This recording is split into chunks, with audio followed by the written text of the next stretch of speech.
पहला सुझाव तो कोऑर्डिनेशन फोरम को लेके, जो आपने कोऑर्डिनेशन फोरम बनाया, बड़ी अच्छी पहल है, जिसमें 33 सदस्य रहेंगे और एक एमिनेंट पर्सन उसको उनके चेयरपर्सन रहेंगे। आप रह सकते थे मगर आपने एक एमिनेंट पर्सन का वहां पे प्रावधान रखा।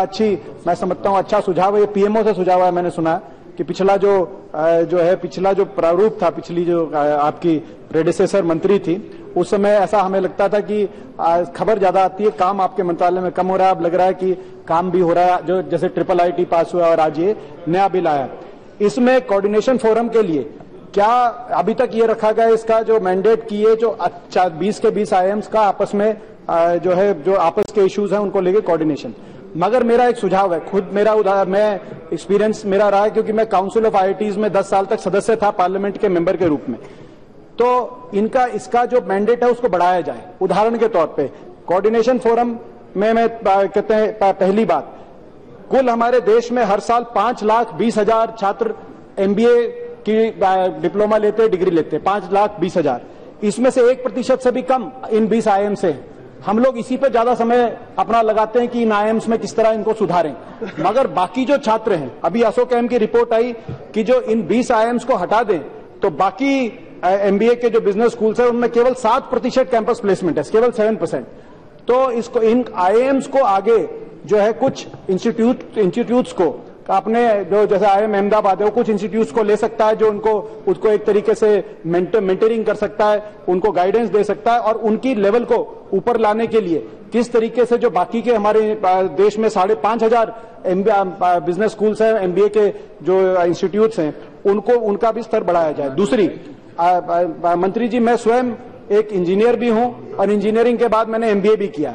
तो मैं एक चीज जो कमी महसूस करता हूं हमारे सिस्टम में, और ये मैंने देखा कि अमेरिका के सिस्टम में उन्होंने इस बात को समझा है। जैसे MIT का जो एल्फ्रेड स्लोन बिजनेस स्कूल है, उसमें MIT के इंजीनियरिंग स्कूल को, एल्फ्रेड स्लोन को बहुत वो नजदीकी से काम करते हैं। इसी तरीके से स्टैनफोर्ड का ग्रेजुएट स्कूल ऑफ बिजनेस जो है, वो स्टैनफोर्ड के इंजीनियरिंग डिपार्टमेंट के साथ बहुत अच्छे से, नजदीकी से, क्लोजनेस से काम करता। हमारे यहाँ IITs और IIMs ये विश्व के अंदर सबसे बढ़िया ब्रांड है, इनको आपस में लाने की जरूरत है। जो काउंसिल ऑफ IITs और कोऑर्डिनेशन फोरम आपका बन रहा है, इनको दोनों को एक साथ लाया जाए। अच्छा, अध्यक्ष महोदय, एक सवाल भी ये मेरा सुझाव है कि काउंसिल ऑफ IITs और कोऑर्डिनेशन फोरम IIMs को एक साथ लाया जाए, ताकि मिलके जो है काम किया जा सके। मेरा एक सवाल भी है, सवाल IIM रोहतक को लेकर, जो मेरे संसदीय क्षेत्र में है। 2007 में 7 नए IIM बनने का प्रस्ताव आया था। 2009 के अंदर IIM रोहतक समेत इन 7 की मंजूरी मिली थी। 2010 के अंदर उसकी क्लासेस शुरू हो गई थी, हमारे IIM रोहतक की क्लासेस वहां यूनिवर्सिटी के अंदर, रोहतक यूनिवर्सिटी के अंदर शुरू हो गई थी, बिल्डिंग बननी शुरू नहीं हुई थी। 2011 के अंदर उसका फाउंडेशन स्टोन कपिल सिब्बत जी ने रखा था और उसकी बिल्डिंग पे कार्य शुरू हुआ था। 2011 में केली स्कूल ऑफ बिजनेस, जो मेरा अपना बिजनेस स्कूल है अमेरिका का, उसका कोलैबोरेशन हो पाया था IIM रोहतक के साथ। अब मगर जो मेन कैंपस है उसमें केवल 35% काम हुआ है।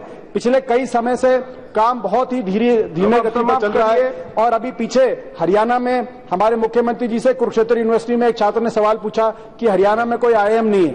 ये IIM 5 साल से चल रहा है। मुख्यमंत्री जी ने जवाब दिया कि IIM अभी है नहीं, मगर मैं IIM लाने के प्रयास कर रहा हूं। 5 साल से 5 क्लासेस भी पास आउट हो गई और कैंपस भी है, उस पर कैंपस का कंस्ट्रक्शन भी चल रही है। ये अभी पिछले महीने की बात। तो मेरा एक जो है सवाल है कि इसकी तेज कराई जाए, इसकी जो है कंस्ट्रक्शन तेज कराई जाए, और जो है इसकी जल्दी से जल्दी, ताकि इसमें आप उसका उद्घाटन करना है, जावड़ेकर जी।